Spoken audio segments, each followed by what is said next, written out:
तो question number 1, 2, 3 में किसी को कोई दिक्कत नहीं हो क्योंकि सभी कंप्लीट हो चुका है ना। चौथा में आए हैं। चौथा थोड़ा सा नया टाइप का प्रश्न है, उसमें चक्रवृद्धि ब्याज भी निकालना है, साधारण ब्याज भी निकालना है और उसके बीच में क्या निकालना है, अंतर। तो पहले दो क्वेश्चन एक जैसे बनेगा, लेकिन चौथा और पांचवा एक जैसे शायद। चौथा को बताया कि पांचवा को देखो, पांचवा मैं करूंगा तो चौथा आप लोग बनाओगे, ठीक है। चलो ठीक है। क्वेश्चन नंबर 5 बताओ क्या कह रहा है क्वेश्चन नंबर 5।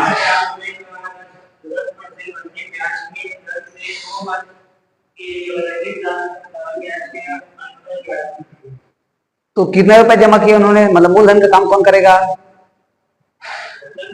मूलधन का काम कौन से राशि करेगा, कितना, 8,000। मूलधन बराबर मिल गया 8,000। चलो ठीक। मूलधन को किस दर्शाते हैं, पी से। कितना मिल गया हमारे पास, 8,000 रुपए। दर कितना है, दर कौन दर्शाता है, आज से। ये हो गया 10% वार्षिक। समय कितना लिया है, 2 वर्ष। ये लो।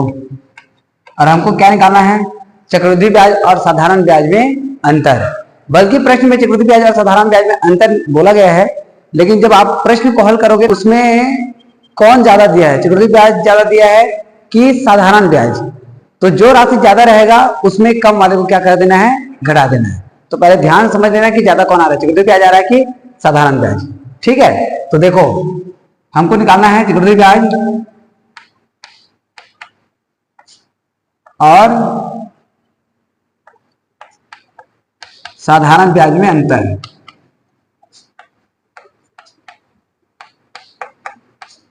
ये हमको ज्ञात करना है। तो सबसे पहले हम चक्रवृद्धि ब्याज ज्ञात करेंगे। तो चक्रवृद्धि ब्याज ज्ञात करने के लिए पहले हमको क्या निकालना पड़ेगा, मिश्र धन। मिश्र धन, उसके बाद क्या निकलता है, चक्रवृद्धि ब्याज, और अलग से फिर निकालेंगे हम क्या, साधारण ब्याज। उसके बाद हम अंतर निकालेंगे। तो पहला काम हमारा रहेगा क्या निकालना, मिश्र धन। अब मिश्र धन का सूत्र तो सब जान ही रहे हो। मिश्र धन का सूत्र क्या होता है, पी कोष्टक में 1 धन r/100 का घात n। पी का मान कितना दिया, देखो 8,000। 1 धन r का मान कितना दिया है, 10 बटा में 100 का घात n मतलब कितना, 2। 0 से 0 कटे। फिर यहाँ से देखो 10 से कम 10 धन 1, 10 से कम 10 धन 1 कितना हो जाएगा, 11। तो 8,000 इधर लिख दिए और इधर हो जाएगा 10 से कम 10 और 1 11 बटा में 10 का घात कितना हो जाएगा, 2। तो 8,000 गुणा 11 बटा 10 गुणा 11 बटा 10। एक जीरो ऊपर नीचे से कट जाएगा, फिर एक जीरो ऊपर नीचे से कट जाएगा। हमारे पास क्या क्या बचा, 80 गुणा 11 गुणा 11। अब 11 गुणा 11 करने पर क्या आता है, 121। और उसको गुणा करेंगे 80 से, 80 गुणा 121। चलो गुणा करते हैं, 8 एकम 8, 8 दूनी 16 का 6, 8 एकम 8 और 1 9। यहाँ पर का एक जीरो बचा हुआ था, इसको हमने लिख दिया। ये क्या निकल गया हमारे पास, मिश्र धन। हमको क्या प्राप्त करना है यहाँ से, चक्रवृद्धि ब्याज। चलो निकाल देते हैं चक्रवृद्धि ब्याज। चक्रवृद्धि ब्याज का मान कितना हो जाएगा, मिश्र धन माइनस में क्या रह जाएगा, मूलधन। मिश्र धन हमारे पास मिला था 9,680 माइनस मूलधन कितना मिला है, 8,000। तो कितना आएगा चक्रवृद्धि ब्याज, 1,680 रुपया।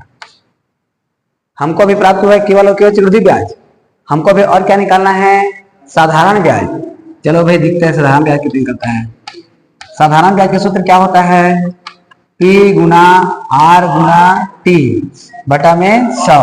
अब ये T जो है वो कौन है, समय है, बल्कि इसको हमने किससे दर्शाया है, n से, लेकिन T ही हमारा समय है।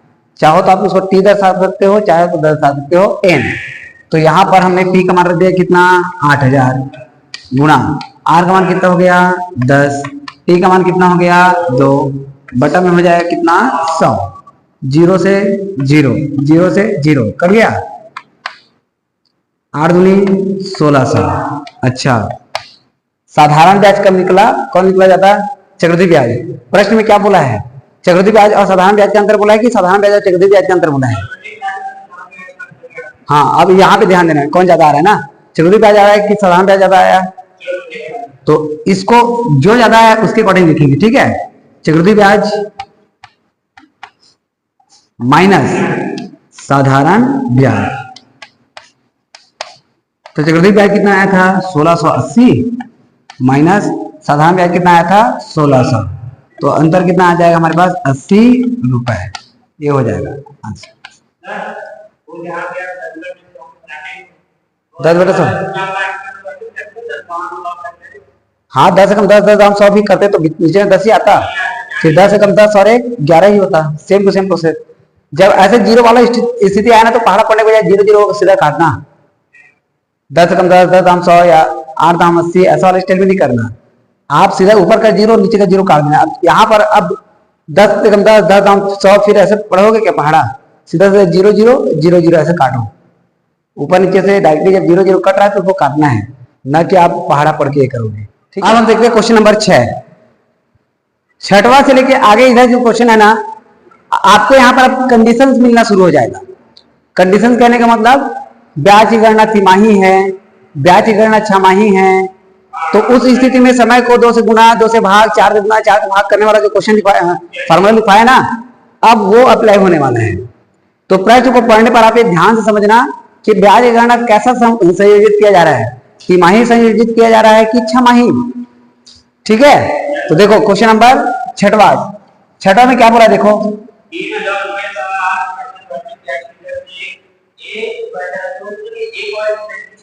एक सही 1/2 है वो।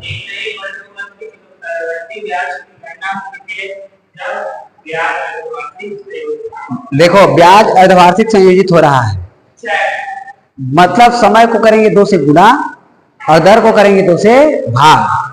ध्यान दे रहे हैं, ठीक है। चलो भाई, मूलधन कितना दिया है इसमें? कितना? मूलधन को किससे दर्शाते हैं हम? P से। मूलधन का मान है कितना? 3 है। समय n का मान मिला है 1 सही 1/2 वर्ष। अब इसको कैसे दर्शाते हैं उसको ध्यान समझना। जब 1 सही 1/2 वर्ष मिला हो तो इसको हम लिखते हैं 2 एकम 2 और 1 3, 2 एकम 2 और 1 3/2, 3/2। लेकिन चूंकि ब्याज की गणना छमाही है तो समय को 2 से करते हैं गुणा और दर को 2 से करते हैं भाग। तो यहाँ पर जो समय मिला है उसको हम गुणा करते हैं किससे? 2 से। और जैसे ही 2 से गुणा करेंगे ये वर्ष को लिख देना है छमाही या अर्धवार्षिक। अर्धवार्षिक बोला कि छमाही बोला प्रश्न में? अर्धवार्षिक बोला तो अर्धवार्षिक लिख देना, छमाही बोला रहेगा तो छमाही। कब गुणा करेंगे? जब अर्धवार्षिक या छमाही की बात हुआ रहेगा तब। और जैसे ही गुणा होगा ना, वर्ष जो किसमें बदल जाएगा? अर्धवार्षिक। तो यहां पर से 2 और 2 करेगा, क्या बच गया हमारे पास? 3 अर्धवार्षिक। आप दिमाग में सोच के चलो कि एक वर्ष में कितने बार छमाही आता है, अर्धवार्षिक कितने बार आएगा? 2 बार। 12 वर्ष में कितना माह होता है? सॉरी 12 वर्ष, एक वर्ष में कितना माह होता है? 12 माह। तो एक 6 माह के लिए अर्धवार्षिक, फिर अगले 6 माह के लिए अर्धवार्षिक। कितने बार गिनती आया? 2 बार। फिर आधे वर्ष के लिए फिर 1 बार, मतलब टोटल कितने बार हो जाएगा? 3 अर्धवार्षिक। मतलब 1 सही 1/2 वर्ष में कितने बार अर्धवार्षिक आएगा? 1 सही 1/2 वर्ष में कितने बार अर्धवार्षिक आएगा? 1.5 वर्ष में कितने बार आएगा? 1 वर्ष में 2 बार और 1.5 वर्ष में 3 बार। मान लो 2 वर्ष रहता है तो कितना आता? 4 बार। क्या बोलो, बात समझ आ रहा है? एक वर्ष में कितने बार छमाही? 2 बार। और ये आधा वर्ष और है तो आधे वर्ष में फिर से 1 बार, तो टोटल कितने बार छमाही आ जाएगा? 3 बार। तो छमाही को हम क्या कहते हैं? अर्धवार्षिक। तो अब समय का मान 1.5 वर्ष न रख के क्या रखिए? 3। समझ आया क्या बोला? समय को गुणा करने के बाद जो आएगा उस वाले मान को आपको रखना है। चलो, समय के बाद अब हमारे पास दर कितना दिया देखो, कितना? 8% वार्षिक। अब यहां पे फिर बात समझो, समय को 2 से गुणा करेंगे और दर को करेंगे 2 से भाग। तो इसको 2 से भाग करेंगे पहले, 8/2%। जैसे इसको गुणा करते ही अर्धवार्षिक लिखे था, इसको भाग करते ही क्या लिख देना है? अर्धवार्षिक। तो 2 एकम 2, 2 चौक 8, 4% अर्धवार्षिक। अब याद रखना समय 1.5 नहीं है, कितना है 3, दर r नहीं है, कितना है 4। अब हमको क्या निकालना है, चक्रवृद्धि ब्याज निकालना है ना। चक्रवृद्धि ब्याज निकालने के लिए पहले क्या निकालना होता है, मिश्र धन निकालना होता है। तो चक्रवृद्धि ब्याज बराबर क्वेश्चन मार्क, पहले हम निकालते हैं मिश्र धन। चलो मिश्र धन का सूत्र बताओ, बस ये याद रख लो अच्छे से। 1 धन r/100 का घात कितना हो जाएगा n, मान रखो 8000। 1 धन r का मान कितना देखो, कितना आ गया 4 बटा में 100, n का मान कितना है 3। अब गुणा करने आना चाहिए, मेन वही है। 8000 100 एकम 100 धन 4, बिना कटा वाला बना रहा हूं। 100 एकम 100 धन 4 कितना हो जाएगा 104 बटा में कोई कौन आ गया 100 का घात कितना 3, घात 3 है 3 बार गुणा करो। 8000 बोलो, अच्छा सॉरी यार, कितना है यहाँ पर मान 3000, सही है, वेरी गुड। और ध्यान भी नहीं दे रहे हो आप लोग। ये कितना आ गया हमारे पास 3000। चलो ठीक, 104 बटा 100 का घात कितना है 3, घात 3 है मतलब इसका कितने बार गुणा 3 बार। 104 बटा 100 गुणा 104 बटा 100 गुणा 104 बटा 100। चलो भाई, अब जो जीरो दिख रहा है 1 2 3 1 2 3, इसको तो सीधे सीधे काट दिए। अब कौन कौन बचे उसको देखो, 104 गुणा 104 करेंगे, 104 गुणा 104 करेंगे तो 108 16, इन दोनों का गुणनफल हो गया। कैसे आता है पता है कि नहीं पता है, 104 का वर्ग क्या है, अनुरूपी विधि बनाए हैं। तो 90 के अध्याय 1 में जो बहुत सारा फार्मूला पढ़े ना, गणित के इतिहास से अधिक गणित, वो वाला फार्मूला है। और इसको गुणा कर दो कितना है 104 से, 4 छक्के 24 का 4, 4 एकम 4 और 2, 4 8 32 का 2, 4 0 0 और 3 का 3, 4 एकम 4, एक अंक छोड़ दो, जीरो से गुणा करेंगे तो 1 2 3 4 5, 2 अंक छोड़ दो, 1 से गुणा करो 6 1 8 0 1, 4 6 8 4 2 1 1, और गुणा करेंगे किससे 3 से। चलो गुणा करो, 3 चौक 12 का 2, 3 छक्का 18 और 1 19, 3 8 24 और 1 25, 3 चौक 12 और 1 13, 13 का है 14 होगा ना, हासिल 2 बचा था, 3 गुनी 6, 6 और 1 7, 3 एकम 3, 3 एकम 3। अब देखो यहाँ पर कितना जीरो है 1 2 3, तो यहाँ पर 1 2 3, यहाँ पर क्या लग जाएगा दशमलव, कितना है हमारे पास मान 3374.59 रुपए। ये क्या प्राप्त हुआ हमको, देखो दशमलव के बाद 3 अंक, 2 अंक ही लेना है, आगे जितना भी अंक है उसको सीधा सीधा छोड़ देना है, तो 5 9 तक रखेंगे। तो ये हमको प्राप्त हो जाएगा मिश्र धन। मिश्र धन प्राप्त होने के बाद हम क्या निकालेंगे चक्रवृद्धि ब्याज। चलो भाई आप चक्रवृद्धि ब्याज निकालो। चक्रवृद्धि ब्याज क्या होगा, चक्रवृद्धि ब्याज का सूत्र मिश्र धन माइनस मूलधन।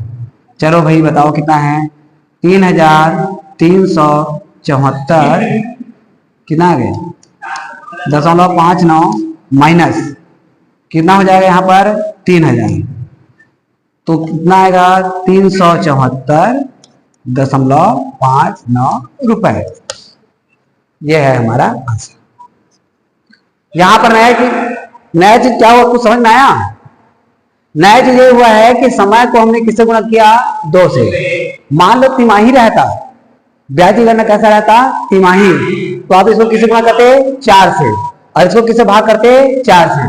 कंडीशन लिखवाया, फार्मूला उसको अच्छे से याद कर रहे हैं। और ऐसे ही तिमाही छमाही वाला प्रश्न आता है 10वीं में, तो अच्छे से उसको करना है, बनाना है। ठीक, चलो इसको करो फिर आगे। अब जो क्वेश्चन नंबर 6 था वो बन गया है किसमें अर्धवार्षिक में। अब क्वेश्चन नंबर 7 जो है वो किसमें बनेगा तिमाही। तो तिमाही वाला प्रश्न भी देख लेते हैं, फिर अर्धवार्षिक और तिमाही वाला जितना प्रश्न आप लोगों के पास रहेगा उनको क्या करना बना के लाना। ठीक है, क्वेश्चन नंबर 6 7, चलो 7 बताओ क्या है।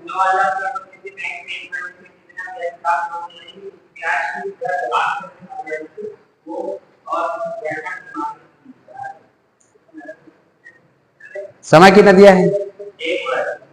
अब यहां पे बात समझना, ब्याज की गणना तिमाही करना है और समय दिया है कितना? 1 वर्ष। मतलब दर को करना है 4 से भाग और समय को करना है 4 से गुणा। तिमाही में 4 से भाग 4 से गुणा और छमाही में 2 से भाग 2 से गुणा। समय को करना है गुणा और दर को करना है भाग। एक बात और ध्यान देना, कभी कभी इसके जस्ट बगले वाले प्रश्न में 6 माह दिया, तिमाही की गणना करना है और 6 माह में दिया है, तो आप थोड़ा सा सोचना कि 1 वर्ष में कितने बार तिमाही आएगा? 4 बार। और 6 माह में कितने बार तिमाही आएगा? 2 बार। तो आप डायरेक्टली 2 तिमाही लिख सकते हो, ठीक है, गुणा करने की आवश्यकता नहीं। आप चाहो तो सीधा सीधा 1 वर्ष समय दिया है तो डायरेक्टली क्या लिख सकते हो? 4 तिमाही लिख सकते हो, क्योंकि 1 वर्ष में कितने बार तिमाही आएगा? 4 बार। तो यहां पर के मूलधन कितना दिया बताओ? 9,000। समय कितना दिया है? 1 वर्ष। 1 वर्ष। अब 1 वर्ष दिया है तो इस 1 को किससे गुणा करेंगे हम? 4 से। जैसे ही 4 से गुणा करेंगे ये किसमें बदल जाएगा?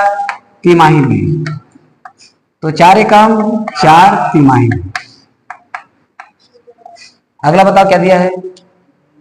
दर कितना प्रतिशत? 8% वार्षिक है। इसको भी किससे भाग कर देंगे हम? 4 से। और जैसे ही 4 से भाग करेंगे इसको क्या लिख देना है? तिमाही। बताओ कितना आएगा? 4 एकम 4, 4 दूनी 8, 2% तिमाही। इसमें भी किसके गणना करना है हमको? चक्रवृद्धि ब्याज। चलो सूत्र लगाओ मिश्रण का।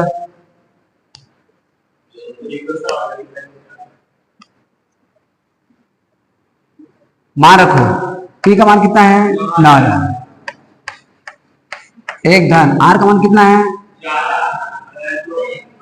आर का मान कितना है? 2 बटा में 100 पूरे घात। समय कितना दिया है? 4। अब इसको कटा नहीं रहे, ध्यान देना ना। 9,000, 100 एकम 100 और 2, 102 बटा में कितना आ जाएगा? 100 का घात आ गया हमारे पास 4। तो घात 4 मतलब 4 बार गुना। 9,000 गुना 102 बटा 100 गुना 102 बटा 100 गुना 102 बटा 100, 102 बटा 100। 1 2 3 0, 1 2 3 0। अब इसको गुणा करते हैं। 2 दूनी 4, 0 लगा दिए और 104। इन दोनों का गुणनफल आया इतना। अब इन दोनों को गुणा करेंगे तो भी कितना आएगा? इतना ही आएगा। तो इन दोनों को आपस में गुणा करो। 1 0 4 0 4। चलो भाई गुणा करो। अब 4 चौक 16 का 6, 4 0 0 1 का 1, 4 चौक 16 का 6, 4 0 0 और 1 का 1, 4 एकम 4, 1 अंक छोड़ो, 0 से गुणा करो। 1 2 3 4 5, 1 2 3 4 5, 2 अंक छोड़ दो। 4 से गुणा करेंगे मिलेगा 6 1 6 1 4, 3 अंक छोड़ दो। 0 से गुणा करो। 1 2 3 4 5, यहाँ पर 4 0 4 0 1, 6 1 6 6 12 का 2, 1 1 2 और 1 3, 6 4 10 4 14 का 4, यहाँ पर का 2, यहाँ पर का 8 0 1। एक इसके लिए हो गया, इन सब के लिए। अब कौन बचा है? 9। 9 से गुणा करो। चलो 9 6 54 का 4, 9 एकम 9 और 5 14 का 4, 9 दूनी 18, 18 और 1 19, 9 या 27, 27 और 1 28, 9 चौक 36, 36 और 2 38, 9 दूनी 18, 18 और 3 21 का 1, 9 8 72, 72 और 2 74 का 4, 9 0 0 7, 9 एकम 9। यहाँ पर नीचे में कितना जीरो है? 1 2 3 4 5। यहाँ पर 1 2 3 4 5। यहाँ पर क्या लग गया? दशमलव। क्या है हमारे पास? 9,741.88। तो आप चाहो तो 8 9 लिख सकते हो, नहीं है तो सीधे सीधे 8 8 ही लिखे रहो। 8 8 रुपए। ये क्या है हमारे पास? मिश्र धन। हमको क्या निकालना है? चक्रवृद्धि ब्याज। चलो फिर से सूत्र लगाओ। चक्रवृद्धि ब्याज क्या होता है a माइनस पी। चलो मान रखो 9741.88 माइनस 9000 कितना आएगा 741.88 रुपए। ये हो जाएगा हमारा आंसर। ठीक, कर लोगे। तिमाही में किससे गुणा किए 4 से गुणा 4 से भाग, छमाही में 2 से गुणा 2 से भाग। इतना ही बस ध्यान दो, फिर बाकी सब क्वेश्चन आराम से हो जाएगा। कहीं कहीं पर हमको मान लो मिल रहा है 6 माह बस अगला क्वेश्चन में, उसमें आपको 6 माह मतलब कितना वर्ष होता है पता है 1/2 वर्ष। 6 माह मतलब आधा वर्ष नहीं होगा। और इसको हम गुणा कर देंगे किससे 4 से, तो 2 एकम 2, 2 दूनी 4, तो 2 तिमाही हो जाएगा। तो सिंपल सी बात है 6 माह में कितने बार तिमाही आएगा 6 माह में कितने बार आएगा 2 बार आएगा। 1 वर्ष में कितने बार आएगा 4 बार, और 6 माह में 2 बार। और 1.5 माह में 1.5 माह बोलते 1.5 वर्ष में मतलब 1 वर्ष और आधे वर्ष में कितने बार तिमाही आएगा 6। वेरी गुड, कितने बार आएगा 6, क्योंकि 1 वर्ष में 4, 6 माह में 2, टोटल कितना हो जाएगा 6। इस तरीके से आप दिमाग लगा डालेंगे, यहां पर मान रख सकते हो। कर लोगे। तो तिमाही और अर्धवार्षिक वाला उदाहरण का और प्रश्न जितना क्वेश्चन है सबको करना है आप लोग के काम। ठीक।